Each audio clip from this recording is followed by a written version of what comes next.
Good morning children. आज मैं नया चैप्टर शुरू करने जा रही हूँ। स्पर्श के पद्य खंड का तीसरा चैप्टर शुरू करने जा रही हूँ। पद्य खंड का चौथा चैप्टर नंबर 12। चैप्टर का नाम है एक फूल की चाह और जिसके कवि हैं सियाराम शरण गुप्त।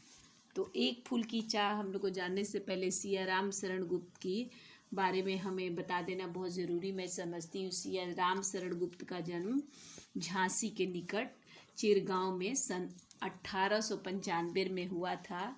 ये राष्ट्र कवि मैथिली शरण गुप्त इनके बड़े भाई थे। गुप्त जी के पिता भी कविताएं लिखते थे। पिताजी भी कविता लिखते थे। इस कारण परिवार में इन्हें भी कविता का संस्कार, मैंने पिताजी जो है ना कविता लिखते थे, बड़े भाई कविता लिखते थे, इसीलिए उनको संस्कार स्वतः प्राप्त हुआ। गुप्त जी महात्मा गांधी, विनोबा भावे के विचारों से बहुत प्रभावित थे, इसलिए उनका प्रभाव इनकी रचनाओं में मिलता है। इनकी रचनाओं का प्रमुख गुण है कथात्मकता, माने कथा के रूप में लिखते हैं। सामाजिक कुरीतियाँ पर करारी चोट की है। देश की ज्वलंत घटनाओं और समस्याओं का जीवन चित्रण इन्होंने प्रस्तुत किया है। इनके काव्य की पृष्ठभूमि अतीत हो या वर्तमान, उसमें आधुनिक मानवता के करुणा, यातना और द्वंद्व समन्वित रूप में उभरा है। इनकी बहुत सारी कृतियाँ हैं। पिता का नाम सेठ रामचरण कनकने, इनकी मृत्यु 9 मार्च 1963 में हुई। सियाराम शरण गुप्त का जन्म सेठ रामचरण कनकने के परिवार में चिरगांव झांसी में हुआ था। प्रारंभिक शिक्षा पूरी करने के बाद उन्होंने घर में ही गुजराती, अंग्रेजी, उर्दू भाषा सीखी। सन 1929 ईस्वी में राष्ट्रपिता महात्मा गांधी और कस्तूरबा गांधी के संपर्क में आ गए और उसके बाद से उन्होंने उनके साथ माने उन्हीं के मार्ग को अपना, उन्हीं के फॉलोअर बन गए। और उसके बाद इनका जन्म चिरगांव 29 मार्च 1963 को जन्मभूमि। पुस्तकें हैं इनकी नारी, अंतिम आकांक्षा, गोदा, पालक सेठ कनकने, भाई बहन मैथिली शरण गुप्त। और जो चैप्टर मैं आज पढ़ाने जा रही हूँ सबसे पहले है एक फूल की चाह। एक फूल की चाह में एक बच्ची है, एक बच्ची जो है अछूत है। उसकी पिता, जिस बच्ची का नाम होता है सुखिया, वो अपने पिताजी से, वो बीमार है, चारों तरफ महामारी फैला हुआ है। उसकी इच्छा है कि वे पिताजी उसके पिताजी चाहते हैं कि वो नहीं जाए बाहर घूमने, लेकिन जब पिताजी बाहर चला जाता है तो बाहर घूमने को चली जाती है। इस कारण उसे महामारी लग जाती है। जैसे आजकल कोरोना फैला हुआ है ना बेटा, बाहर आप लोग को जाने नहीं दिया जा रहा है, उसी तरह महामारी फैली हुई है गांव में। और सभी बच्चे जो है, छोटे छोटे बच्चे मर रहे हैं। मरने के कारण माँओं का आंसू नहीं सूख रहे हैं। तो उसकी पिताजी बार बार उसको मना करते हैं कि तुम बाहर नहीं जाओ, लेकिन माँ उसकी नहीं है। पिताजी बाहर जब चले जाते हैं तो कितना भी मना करने के बावजूद वो सुखिया उसका नाम होता है, बाहर चली जाती है।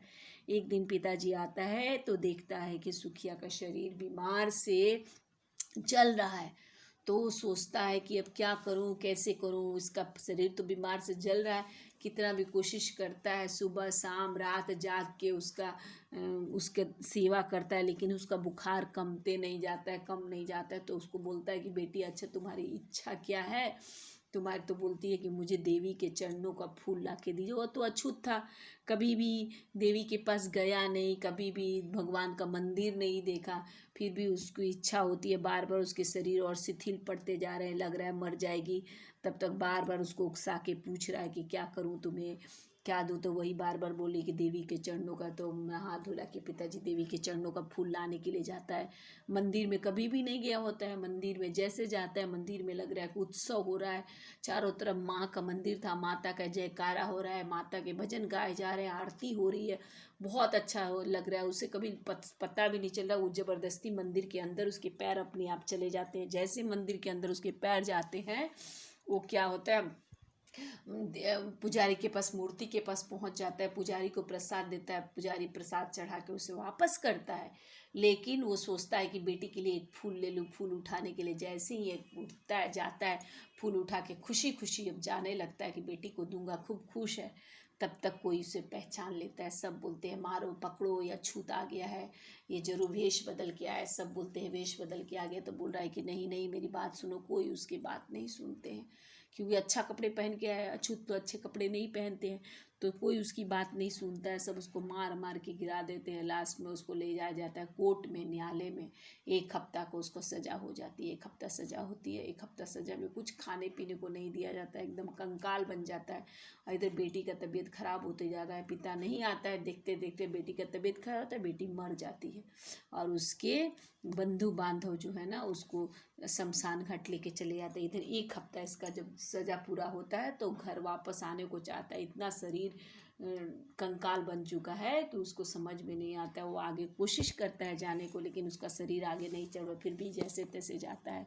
बाहर में देखता है बेटी नहीं दिखती है, घर में जाके देखता है बेटी नहीं दिखती है।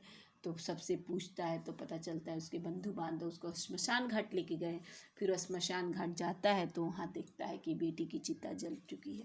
बहुत रोता है, कहता है कैसा मैं अभागा पिता हूँ, अपनी बेटी की अंतिम इच्छा भी नहीं पूरी कर पाया, और अपनी बेटी को लास्ट समय गोद में ही नहीं ले पाया। इस प्रकार वो रोते रह जाता, हाय कैसा अभागा पिता हूँ। अब मैं चैप्टर पढ़ा रही हूँ, उद्वेलित कर अश्रु राशियाँ, हृदय चिताएं धधका कर, महामारी प्रचंड हो फैल रही थी इधर उधर। क्षीण कंठ मृत वत्साओं का करुण रुदन दुर्दांत नितांत भरे हुए थे निज कृष्ण में हाहाकार अपार आशा। बोले उद्वेलित कर, उद्वेलित मने अंदर से दुखी कर, बहुत उदास कर। आंसू की राशियाँ माने आंसू कंटिन्यू आंसू जो बहना होता है, राशि मतलब लगातार बह रही आंसू जल, अश्रु जल जो बह रहे हैं, आंसुओं की लड़ी क्यों बह रही है। हृदय चिताए माने हृदय जो है चिता के समान धधका कर, जैसे मरा हुआ आदमी का चिता जलता है वैसे हृदय धधक धधक के जल रहा है। महामारी बहुत बड़ी बीमारी, प्रचंड हो माने विकराल रूप धारण करके इधर उधर फैल रही थी। क्षीण कंठ माने दबी हुई आवाज आ रही थी। किसकी आवाज दबी हुई आ रही थी? मृत वत्साओं माने जिसके बच्चे मर गए थे। करुण रुदन दीर्दांत नितांत माने करुणा पैदा करने वाला रोना सुनाई दे रहा था। दूरदांत माने भयंकर, सभी रो रहे तो स्थिति भयंकर लग रहा था। और एकदम बिल्कुल नितांत अकेला भरे हुए निज कृष्ण रौ माने उन लोग को क्या है, गोद में जो बच्चे थे वो मर जा रहे थे, इसीलिए चारों तरफ हाहाकार मचा हुआ था। चारों तरफ कृष्ण मने कमज़ोर, आवाज़ एकदम कमज़ोर हो गई थी रोते रोते, क्योंकि बच्चे सबके मर जा रहे थे तो सबके आवाज़ एकदम आवाज़ कम हो गई थी। हाहाकार मचा हुआ था चारों तरफ। बहुत रोकता था सुखिया को, वो सुखिया को बहुत रोकता था, न जा खेलने को बाहर, मैंने आप खेलने को बाहर मत जाओ। नहीं खेलता, रुकना उसका नहीं ठहरती वह पल भर। मैंने सुखिया को बहुत रोकता था कि खेलने को नहीं जाओ, लेकिन उसका खेलना क्या है, सुखिया उसकी बेटी थी। वैसी स्थिति थी, बच्चों को बीमारी हो रही थी, तो लेखक जो है कवि या सुखिया का पिता जो बार बार अपनी बेटी को रोकता था कि तुम बाहर खेलने को नहीं जाओ, लेकिन उसका खेलना नहीं रुकता था। वो नहीं रुकती थी, थोड़ा देर वो घर में नहीं रहती थी। मेरा जैसे अभी की स्थिति है बेटा, जो स्थिति कोरोना की स्थिति, आपको बाहर जाने को मना किया जा रहा है, घर में आप हैं तो आप लोग तो समझदार हैं, मम्मी पापा घर में बहुत लोग हैं तो बोल रहे तो रह रहे हैं। उसके तो सिर्फ पिताजी थे, पिताजी को काम पे जाना जरूरी था, बच्चों को बीमारी हो रही थी, पिताजी बार बार समझा के चले जाते थे, लेकिन वो नहीं रुकती थी। पिताजी का हृदय कांप उठता था, अंदर से डर उठता था कि बाहर गई नहीं यार, बाहर की हवा उसको नज़र मत लगा दे।